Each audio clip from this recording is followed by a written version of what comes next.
Assalamualaikum warahmatullahi wabarakatuh. Asyhadu alla ilaha illallah wa asyhadu anna Muhammadar Rasulullah. Hai kisah pahit manis lovers. Siapkah kalian menyelami perjuangan berdarah? Cinta kami terhalang takdir kejam. Kisah Arya dan Luna. Cinta mereka diuji intrik keluarga konglomerat, pengorbanan, dan takdir kejam. Mampukah cinta mereka bertahan?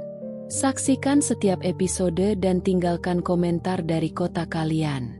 Jangan lupa like, share, dan subscribe channel Kisah Pahit Manis ini ya. Semoga Allah Subhanahu wa Ta'ala selalu melimpahkan rezeki dan kebahagiaan bagi kalian semua yang sudah subscribe. Amin. Di jantung kota metropolitan yang tak pernah tidur, gedung-gedung pencakar langit menjulang angkuh, mencerminkan kekuasaan dan kemewahan. Di salah satu puncaknya, berdiri Arya. Matanya menerawang jauh, memandang panorama kota yang membentang luas. Ia adalah pewaris tunggal grup Wijaya, sebuah konglomerat raksasa yang bergerak di berbagai sektor.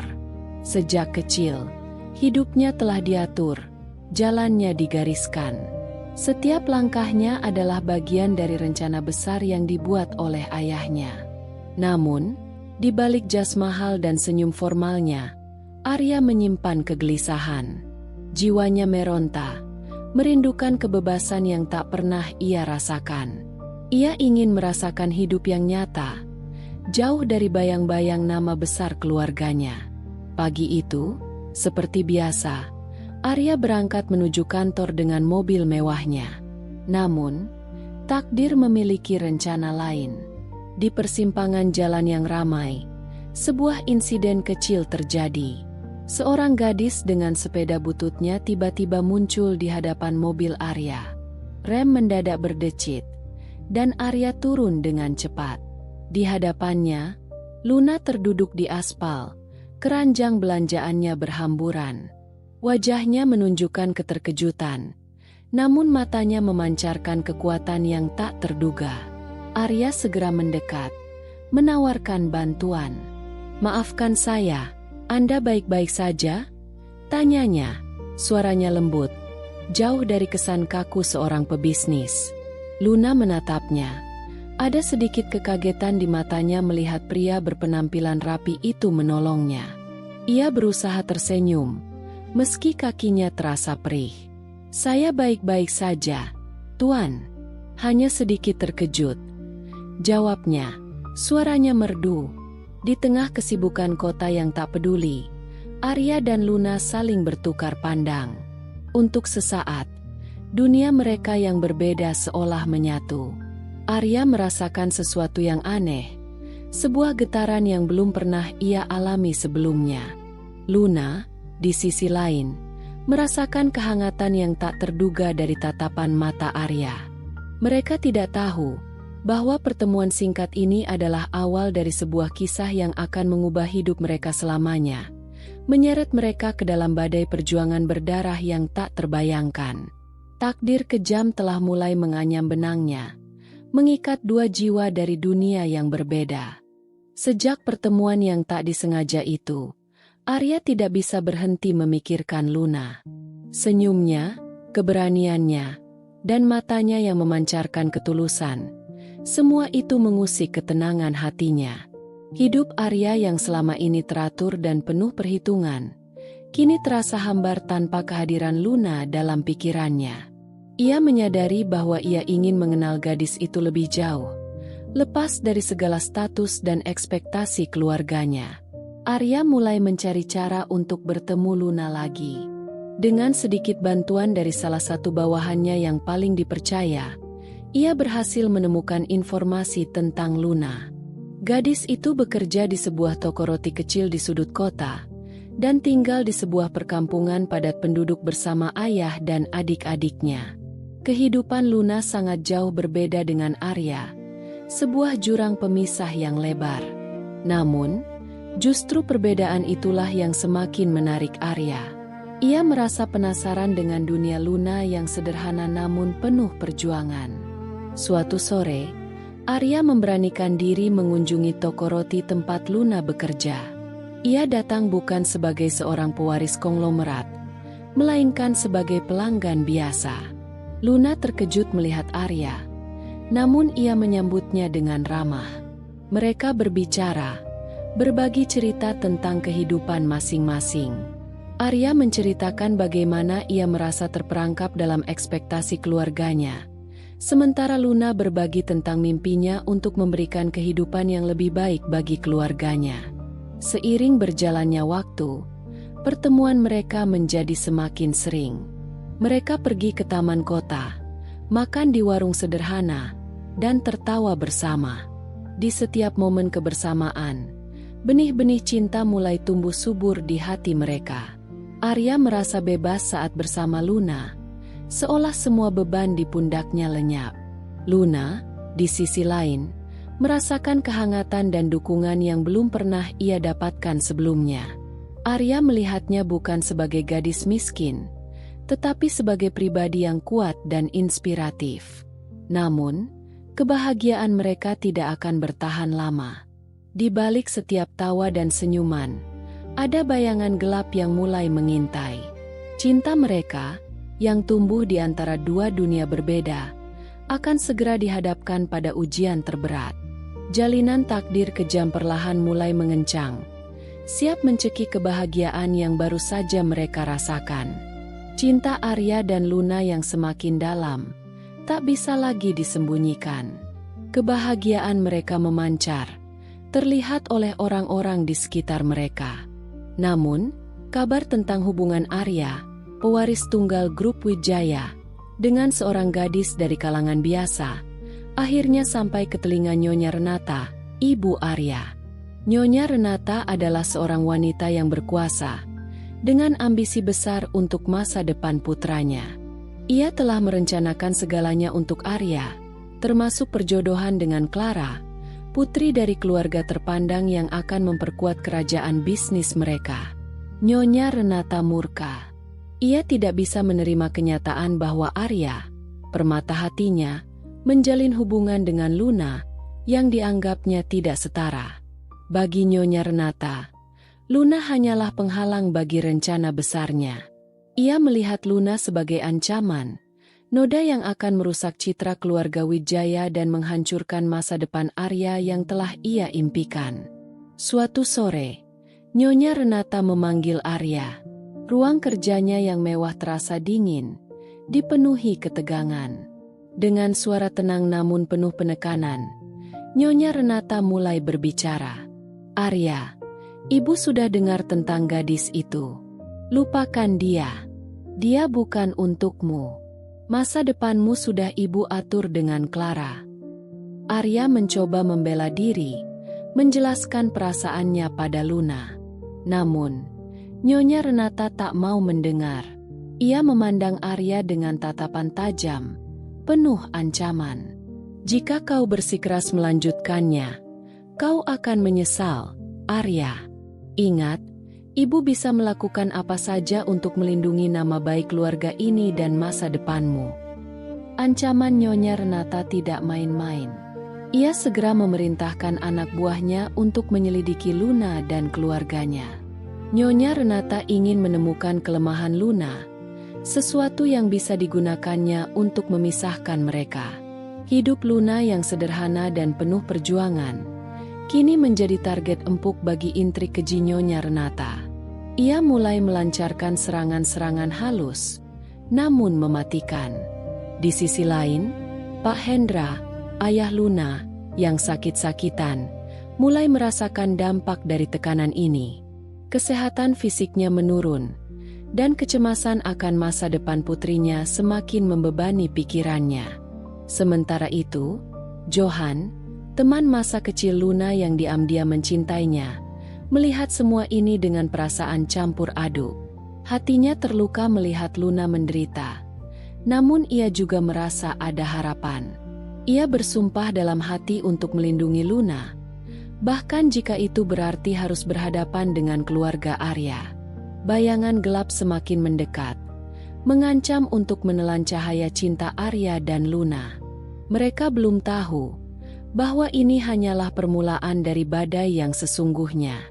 Perjuangan berdarah mereka baru saja akan dimulai, di hadapan takdir kejam yang tak kenal ampun.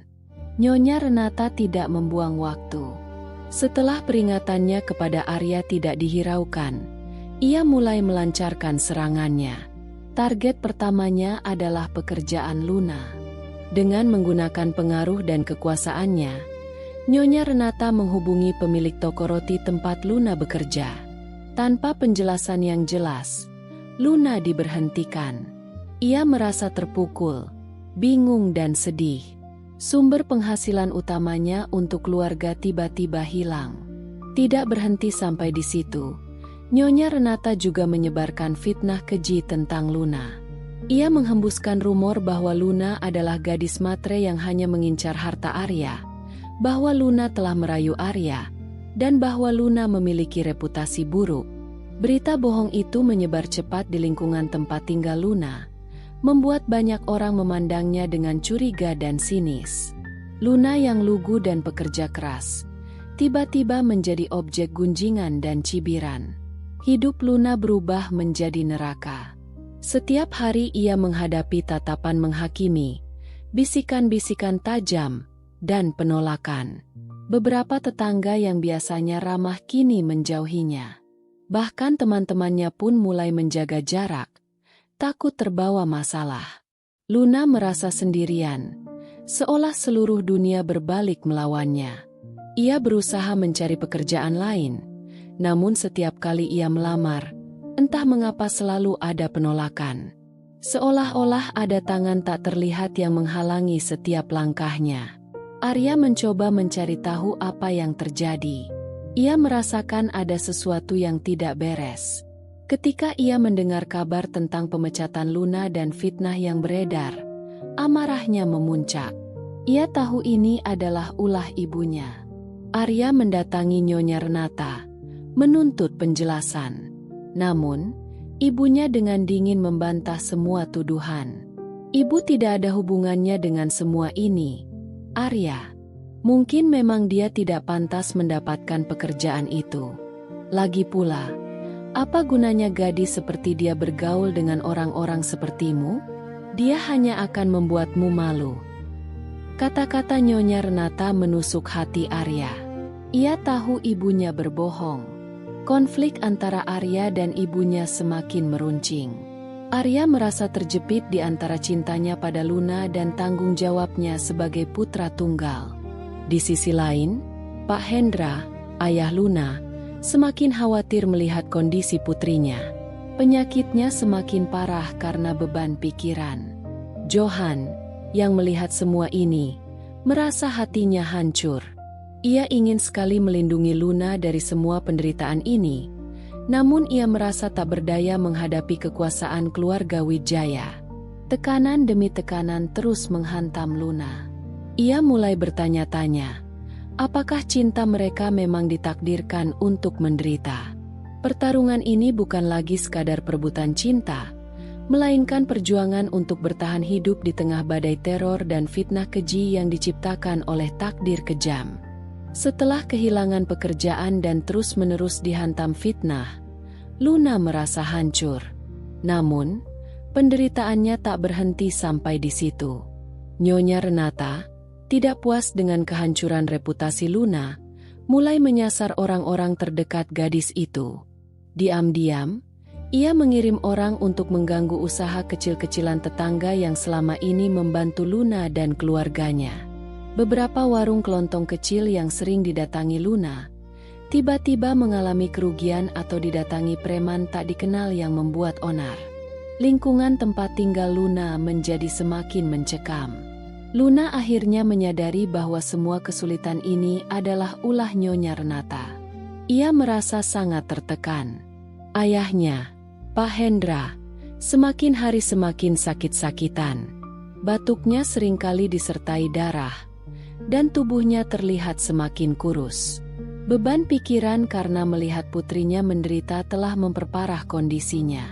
Luna merasa bersalah, seolah kehadirannya membawa masalah bagi semua orang yang dicintainya. Ia tidak bisa lagi melihat ayahnya menderita karena dirinya.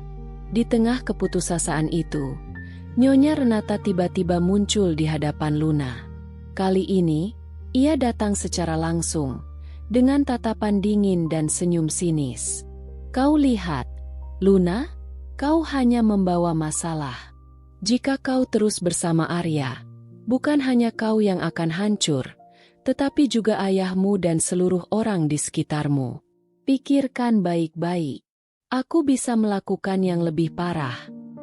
Kata-kata Nyonya Renata menghantam Luna seperti palu godam.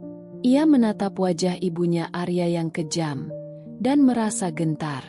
Luna memikirkan ayahnya yang terbaring lemah, memikirkan adik-adiknya yang masih kecil, dan memikirkan tetangga-tetangganya yang polos. Ia tidak ingin lagi ada yang terluka karena hubungannya dengan Arya. Malam itu, Luna menangis sejadi-jadinya di kamarnya yang sempit. Ia merasa terpojok, tak punya pilihan lain. Cinta untuk Arya begitu kuat, namun rasa tanggung jawab dan kasih sayangnya pada keluarga jauh lebih besar. Ia harus membuat keputusan yang paling berat dalam hidupnya. Keputusan yang akan menghancurkan hatinya sendiri, namun demi keselamatan orang-orang yang ia cintai. Keesokan harinya, dengan hati hancur berkeping-keping, Luna menghubungi Arya. Dengan suara bergetar, ia mengatakan bahwa mereka harus mengakhiri hubungan ini. Arya terkejut, tidak percaya dengan apa yang didengarnya. Ia mencoba membujuk Luna, menuntut penjelasan.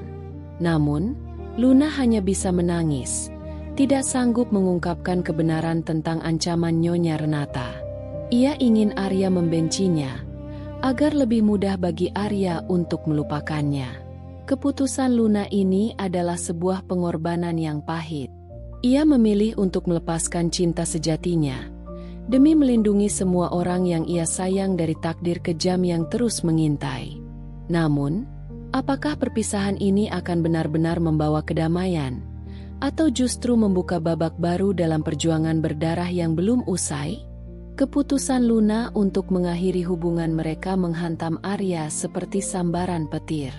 Ia tidak bisa menerima alasan Luna, yang hanya mengatakan bahwa mereka tidak cocok dan dari dunia yang berbeda. Arya tahu ada sesuatu yang disembunyikan Luna. Ia merasa hancur, hatinya remuk redam. Dunia yang tadinya berwarna karena kehadiran Luna, kini kembali kelabu, bahkan lebih gelap dari sebelumnya. Arya mencoba menghubungi Luna berulang kali, namun Luna menolak semua panggilan dan pesannya. Ia bahkan sengaja menghindari Arya. Luna tahu, semakin Arya mendekat, semakin besar pula bahaya yang akan mengancam keluarganya. Setiap penolakan yang Luna berikan, meskipun menyayat hatinya sendiri, adalah upaya untuk melindungi Arya dari kebenaran pahit yang ia hadapi. Melihat Arya terpuruk, Nyonya Renata merasa menang. Ia tersenyum puas, mengira rencananya telah berhasil sepenuhnya. Ia semakin gencar mendesak Arya untuk segera bertunangan dengan Clara. Arya yang sedang kalut dan patah hati, merasa tertekan dari segala arah. Ia tidak memiliki semangat untuk menolak, hanya bisa mengikuti alur yang sudah ditentukan ibunya. Ia berpikir, mungkin dengan mengikuti kemauan ibunya, ia bisa menemukan sedikit kedamaian, atau setidaknya menghentikan penderitaan orang-orang di sekitarnya. Di tengah kehancurannya, Arya semakin sering melamun. Ia kehilangan semangat dalam bekerja, seringkali membuat keputusan yang salah dalam bisnis. Ayahnya, Pak Wijaya, mulai menyadari perubahan drastis pada putranya. Ia melihat Arya yang biasanya cerdas dan bersemangat, kini menjadi lesu dan tak bergairah. Pak Wijaya, meskipun keras dalam bisnis, sebenarnya sangat menyayangi putranya. Ia mulai merasa curiga dengan apa yang sebenarnya terjadi. Ia tahu Nyonya Renata selalu ikut campur dalam urusan pribadi Arya, dan ini membuatnya khawatir. Sementara itu, Johan, yang selama ini diam-diam mencintai Luna, merasakan penderitaan Luna. Ia melihat betapa Luna berjuang untuk tegar, meski hatinya hancur. Johan mendekati Luna, menawarkan dukungan dan bahu untuk bersandar. "Aku tahu kau sedang terluka, Luna. Aku akan selalu ada untukmu," ucapnya tulus. Luna merasa sedikit terhibur dengan kehadiran Johan, namun hatinya tetap terpaut pada Arya. Ia hanya bisa tersenyum pahit, menerima kenyataan bahwa ia telah kehilangan segalanya. Hati Arya yang hancur, dan Luna yang menanggung beban perpisahan, adalah bukti betapa kejamnya takdir yang mereka hadapi. Perpisahan ini bukan akhir, melainkan awal dari badai yang lebih besar. Sebuah rahasia besar tentang intrik di balik perpisahan mereka perlahan mulai terkuak dan akan mengubah segalanya. Pak Wijaya, ayah Arya, semakin curiga dengan perubahan sikap putranya. Arya yang biasanya tegas dan bersemangat, kini tampak kosong dan kehilangan arah. Pak Wijaya tahu bahwa ini semua pasti berkaitan dengan Nyonya Renata, istrinya. Ia telah lama mengenal sifat ambisius dan manipulatif istrinya. Diam-diam, Pak Wijaya mulai menyelidiki. Ia memerintahkan salah satu staf kepercayaannya untuk mencari tahu apa yang sebenarnya terjadi di balik layar. Tidak butuh waktu lama, kebenaran mulai terungkap. Staf tersebut berhasil mengumpulkan bukti-bukti tentang keterlibatan Nyonya Renata dalam pemecatan Luna, penyebaran fitnah, dan bahkan ancaman-ancaman yang dilontarkan kepada Luna dan keluarganya. Semua bukti itu, termasuk rekaman percakapan dan jejak transaksi keuangan untuk menyewa preman, dikumpulkan dengan rapi dan diserahkan kepada Pak Wijaya. Pak Wijaya membaca laporan itu dengan perasaan syok dan marah. Ia tidak menyangka istrinya bisa berbuat sejauh ini. Ia merasa sangat bersalah pada Luna, dan juga pada Arya, yang telah menjadi korban intrik keji ibunya sendiri. Pak Wijaya merasa harus menghentikan semua kekejaman ini, sebelum segalanya menjadi lebih buruk. Dengan bukti-bukti di tangan, Pak Wijaya memanggil Arya. Ia menunjukkan semua hasil penyelidikan itu kepada putranya. Arya membaca setiap lembar bukti, matanya membelalak, dadanya terasa sesak. Ia melihat nama ibunya tertera jelas dalam setiap tindakan keji yang menimpa Luna. Kemarahan dan kekecewaan meluap di hatinya. Arya tidak percaya ibunya, wanita yang melahirkannya, bisa melakukan hal sekejam ini. Ia merasa bodoh karena tidak menyadari semua ini sejak awal. Perasaan bersalah pada Luna semakin menghantamnya. Sekarang ia mengerti mengapa Luna meninggalkannya. Itu semua untuk melindunginya, untuk melindungi ayahnya, dan semua orang di sekitarnya. Air mata penyesalan menetes dari mata Arya. Ia bersumpah akan memperbaiki semua kesalahan ini, dan melindungi Luna dari ibunya. Pada saat yang sama, Johan juga telah mendengar rumor tentang keterlibatan Nyonya Renata dalam kesulitan Luna. Ia merasa geram, namun juga merasa lega karena kebenaran mulai terungkap. Johan mendekati Luna, memberikan dukungan moral dan meyakinkannya bahwa kebenaran akan selalu menemukan jalannya. Kebenaran yang terkuak ini adalah titik balik dalam cerita mereka. Tabir gelap yang selama ini menutupi intrik Nyonya Renata, kini terbuka lebar.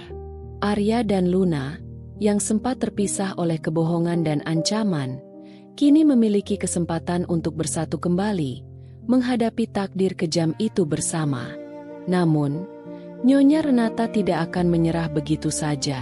Perjuangan berdarah ini baru akan mencapai puncaknya. Setelah kebenaran terungkap, Arya tak membuang waktu.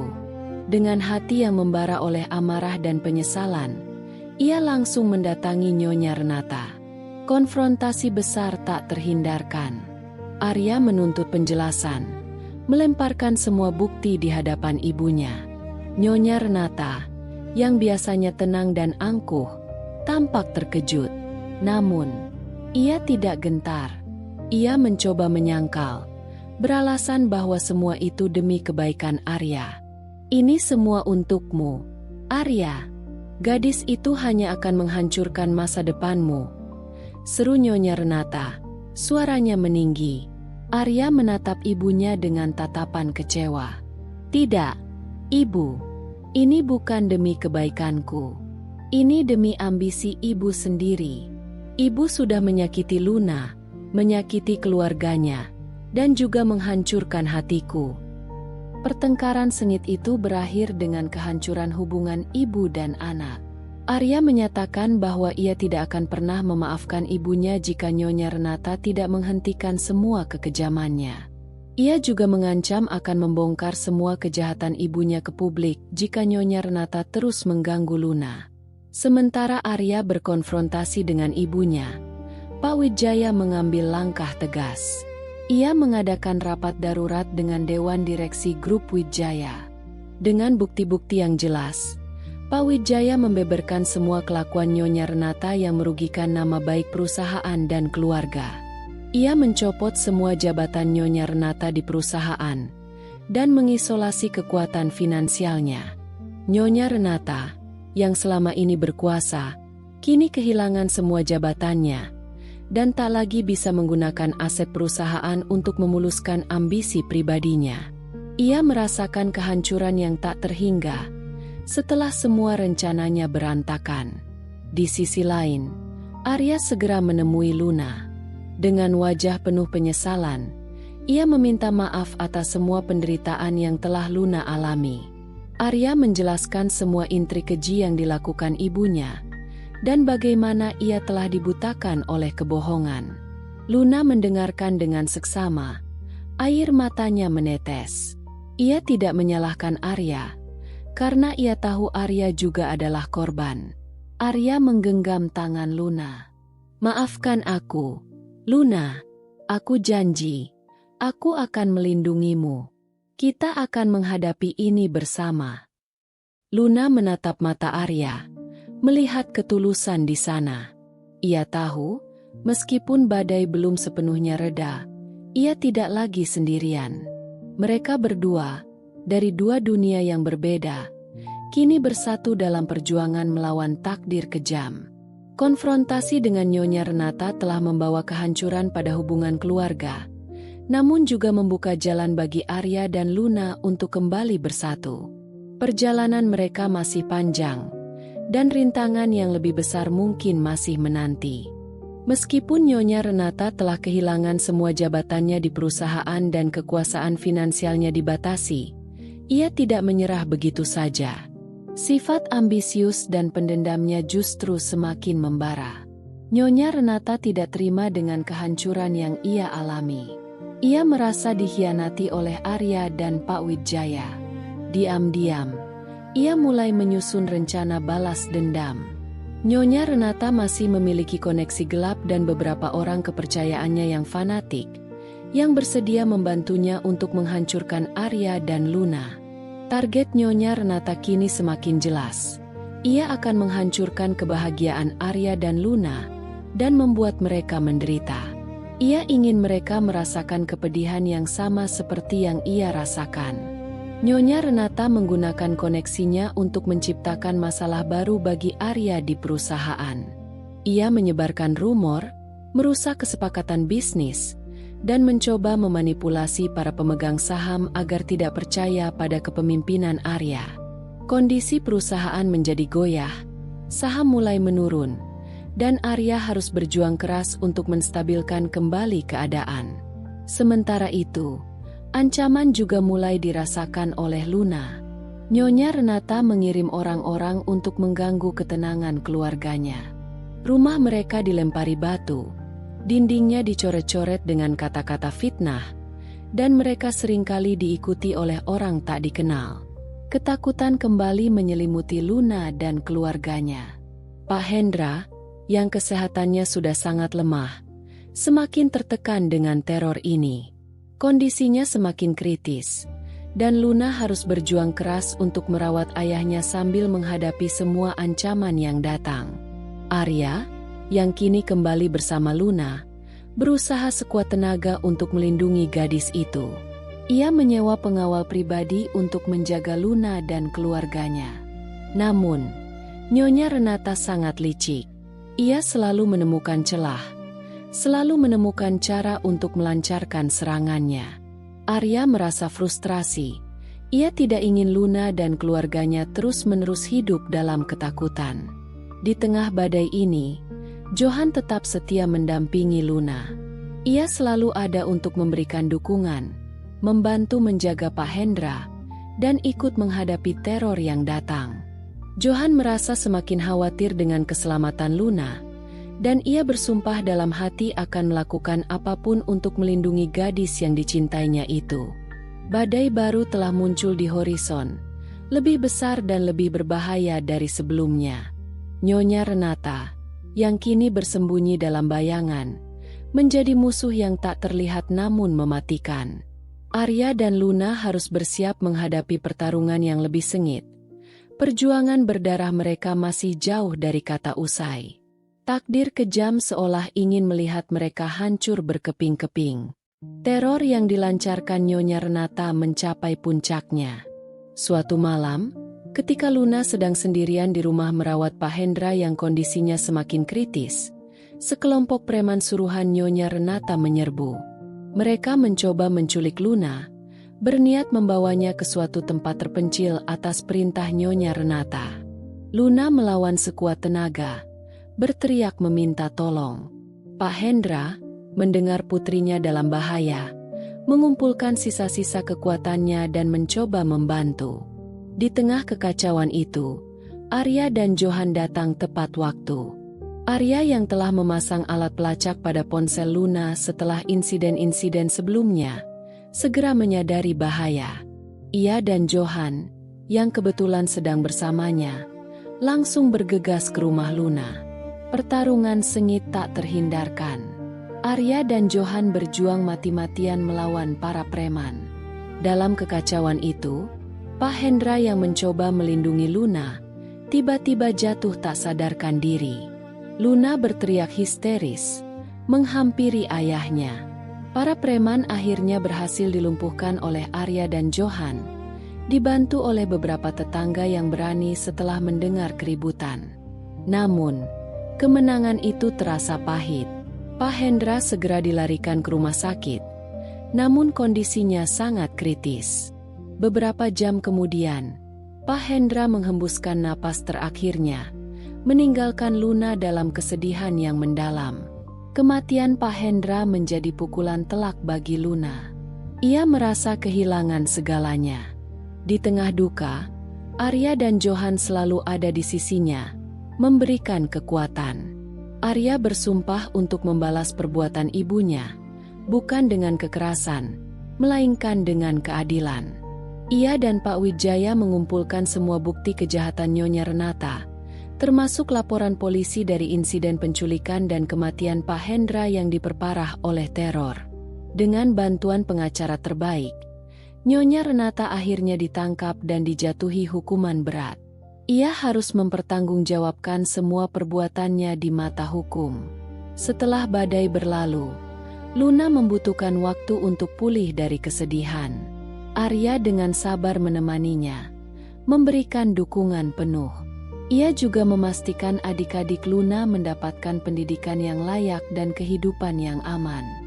Johan, meskipun hatinya tetap mencintai Luna, akhirnya memahami bahwa kebahagiaan Luna adalah prioritas utamanya.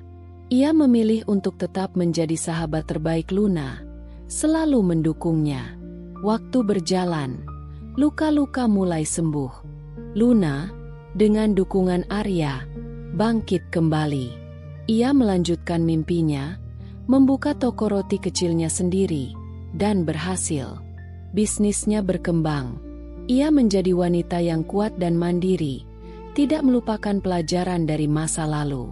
Arya, dengan kepemimpinan yang bijaksana, berhasil mengembalikan kejayaan grup Wijaya. Ia mengubah budaya perusahaan menjadi lebih beretika dan manusiawi. Pada akhirnya, setelah melewati perjuangan berdarah dan menghadapi takdir kejam, Arya dan Luna bersatu kembali.